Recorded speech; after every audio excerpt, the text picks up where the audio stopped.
Thank you, thank you. Thank you very much. Take a seat. G'day everybody, how are you? Before I start anything, I want to first of all thank you for the opportunity here to be a part of the Summer Conference 2006. For those of you who don't know me, my name is Nick Vujicic. I'm 23 years old, and today I want to share with you three main keys in my life that got me from a life without limbs to a life without limits. For those of you who do not know my story, I was born without arms and legs. There was no medical reason why this had happened. Today I just want to be real with you. I'm going to be in your face at times, and I'm not going to apologize for it, so buckle up. But before I do get into anything, I always love to share some funny experiences that I've had in my life. I love kids' reactions. Kids' reactions are fantastic. Like, I go to the shops, and everybody just stares at me and stuff. You saw me in my wheelchair there on the DVD last night, and all the kids coming up and saying, "What happened?" And I go up and say, "Cigarettes." And stay away from those cigarettes. Anyway, I have a lot of funny stories, but I love to do quite a few hobbies of mine. Like, I jump in the pool and I actually float like a life jacket, as you've seen on the screen. I bob up and down like this, and then have my little motor down here and go brrr, like this. When I go to like public pools and stuff, all you see is this head flowing across the water like this, and kids freak out. But I went to South Africa on our tour in 2005 in February, and went to a water theme park, and for the first time I went down a water slide all by myself. I was very proud of myself. And obviously at the bottom of the slide there's a pool with people just chilling, just relaxing, chillaxing, you know what I'm saying? They're minding their own business, watching others come down the slide, and here I come, they're all looking at me, and I was so tempted to look at myself and go, "What happened?" Pretty cool.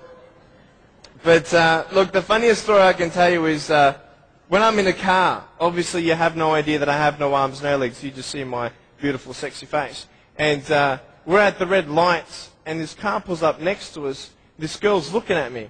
And I'm thinking, okay, let's have some fun here. So I look at her, and I get her attention, eye contact, and I'm like, okay, this is what I'm going to do. I actually get my seatbelt in my mouth, loosen the seatbelt, and in the car seat, just do this.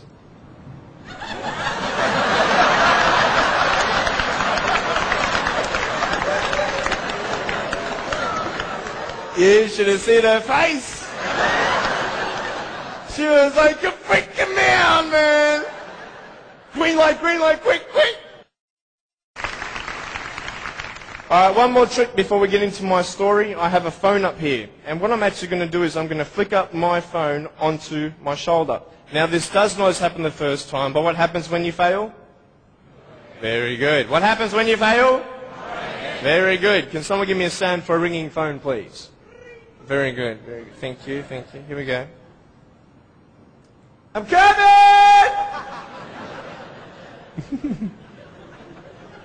Hey, is that cool? Beautiful, beautiful. I want you to write down three things for me, please. I want you to, first of all, write down the word perspective. Perspective. And the word after that, I want you to write underneath it, vision.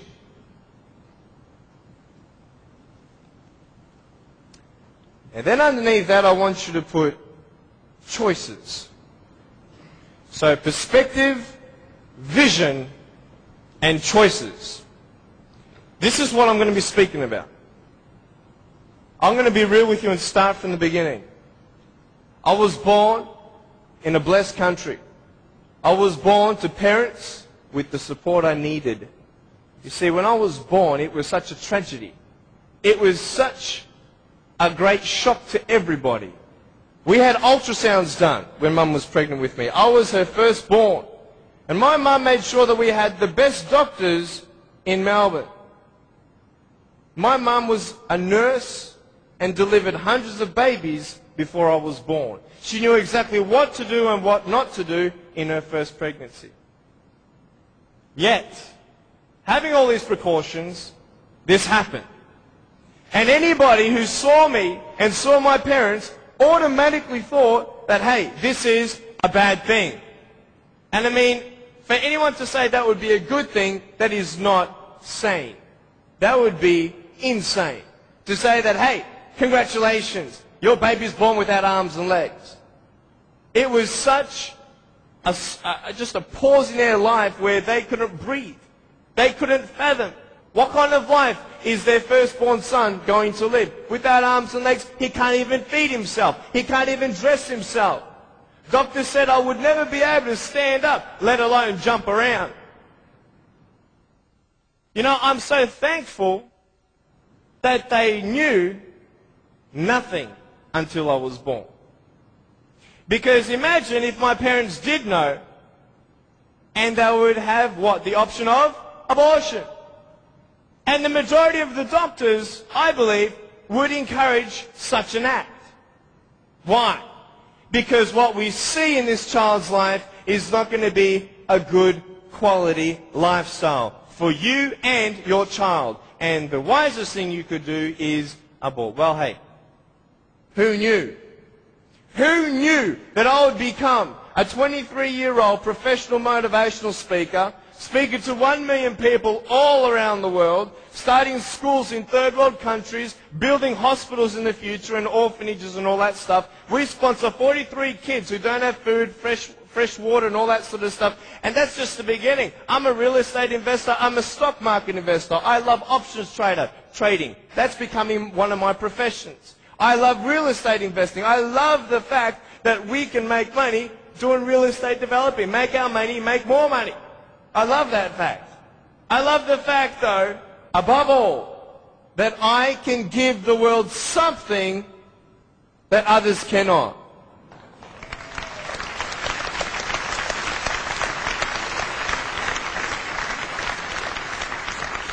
But before I tell you all that good stuff, let me tell you the more down times in my life. Obviously, it was difficult for my parents, but it was also difficult for me. When I went to school, a lot of kids teased me. A lot of kids put me down. It was very difficult at starters to find friends, because everybody would look at me and think, well, maybe he also has a mental disability, and then people don't know how to approach me. But my parents encouraged me to speak with people. And as I speak, a lot of people would say, well, hey, he's just like everybody else, just with a few parts missing. You know, I'm just like you. I've just gone out on the limb a couple more times than you have for my friends. But it's all good. But it was very difficult at times, and I had no one to tell me that everything's going to be okay the way I wanted it said. Because the way I wanted it said was, I wanted to be able to believe someone when they said, Nick, it's okay. Everything's going to be okay. The problem is, if anyone did say that, even my parents at times, I would say, how do you know? How do you know how it feels to be in my position? You don't even know the future. How can you say that I'm going to have a good life? You cannot. Last January, within 3 weeks, 3 of my family members died. January 2005, my uncle, my grandfather, and one of my cousins. The day after my grandfather was buried, my uncle, 53-year-old man, had a heart attack, died. 5 days before he died, he was at the doctor's and everything was fine. What can you tell me to encourage me? Can you tell me anything? Only if you've been through it. And this is what I'm here about. I want to tell you, I was depressed. I had suicidal thoughts at the age of 8. I had this massive list of all the things that I couldn't do and I'll never have in life. I never thought, you know, I'll get married. Who'd want a husband without arms and legs? And I thought, even if I ever did get married, I'm not going to be even able to hold my wife's hand. I'm not going to be able to dance with my bride on our wedding night. I used to hate going to public parks and seeing fathers throwing up their kids in the air and sometimes dropping them. You know, I won't have that intimacy with my sons and my daughters. And I couldn't do this and I couldn't do that. And no one had any answers. And I thought I was the only one in such a predicament. What happened? What changed? The first thing I got you to write down was perspective. How you see your life is the first key. Who are you? And where are you in life? This is the first question I want to ask you. Even though the world can look at me, they can say, well, a guy having no arms and no legs, his potential is not unlimited, but limited. His potential, just because he has no arms and no legs, humanly speaking, in our logic, he's not going to be as successful as everybody else. Really? Why? Because of his disability. Really? What is a disability? Have you ever thought of that? A disability. I'll tell you what a disability is. Something that would hinder you to achieve something. Now, just because I have no arms and no legs, it doesn't mean that I can't be successful. It doesn't mean that I can't do a business degree like I've done, a Bachelor of Commerce in Financial Planning and Accounting. That didn't stop me. Then what really stops you? Your mind. The way you see your life and where you are going will determine how successful you will be in life. I could say, yeah, I'm a guy without arms and legs, but what? I have my little chicken drumstick. Don't ask yourself and see what you don't have, see what you do have, and then say, okay, this is where I am. But don't limit yourself to say, well, if only I had this, or if only I had that. You can think of all the things that you don't have, but I want to ask you, is that really constructive? No. Why? Because no one can turn back time. It's up to you with what you do with today. Your priorities, your daily agenda will determine how successful you are. You want to know something? I started to be thankful. Thankful? Why, Nick? How could you be thankful? My mum showed me a newspaper article of a young man who had a disability, not similar to mine, but it was also unexplained medically. And I thought, you know what? I'm not the only one with something to bear. But I'm telling you, this perspective is everything.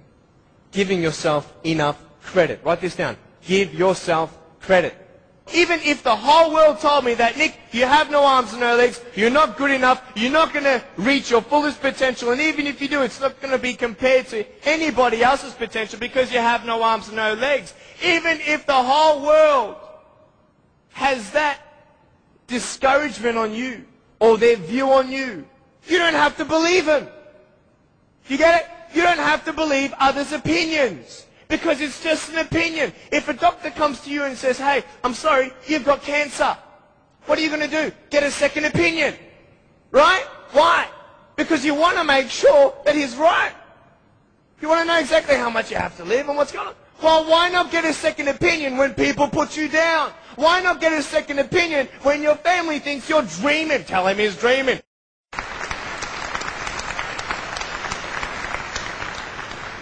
I wouldn't change anything about this.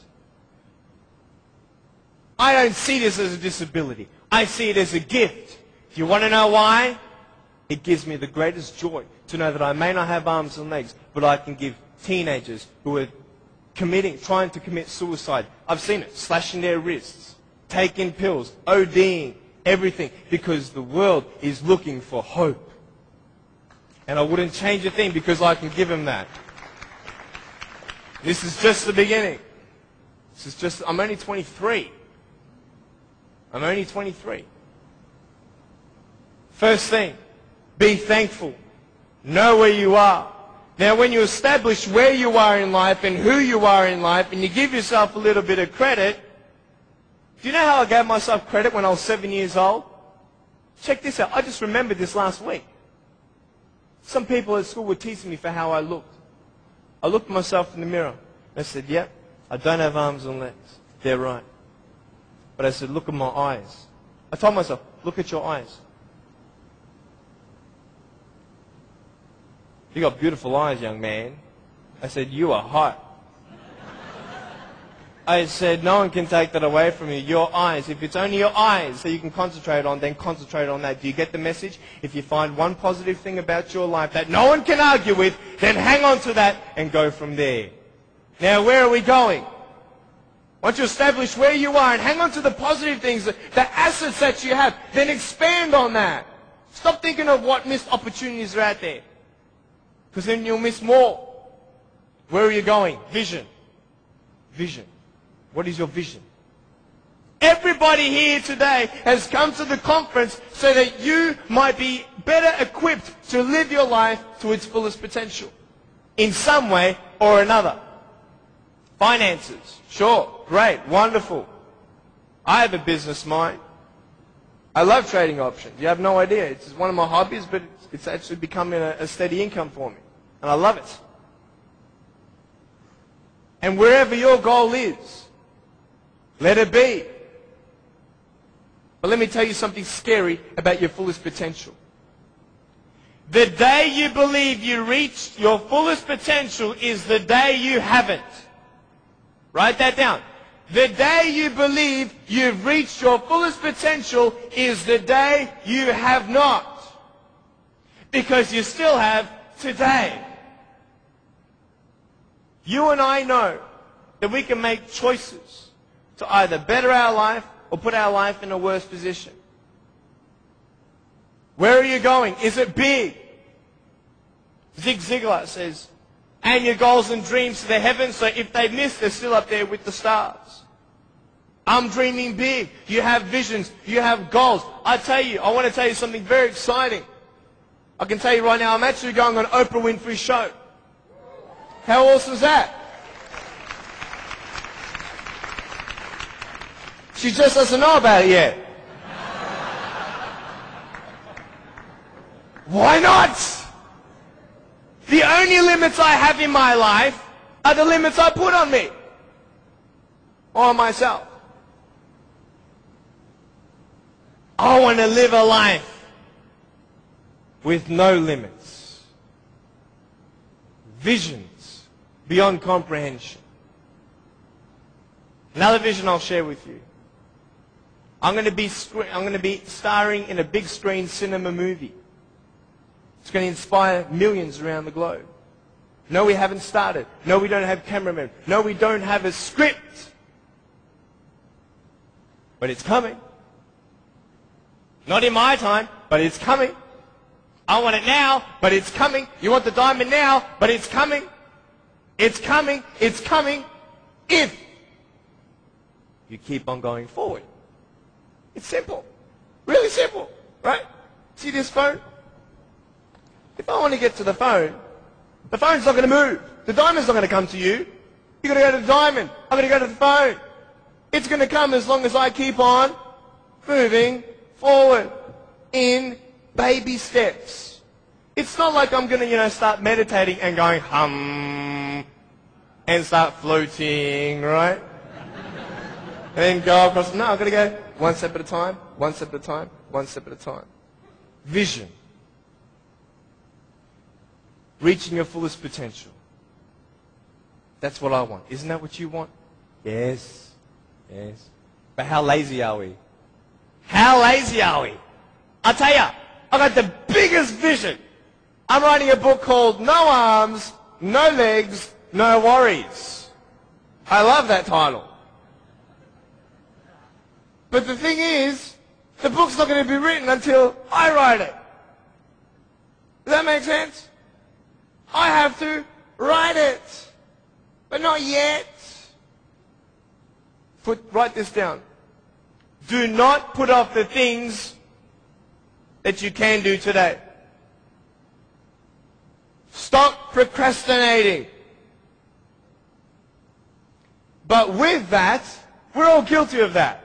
If you're not guilty of that, you're special.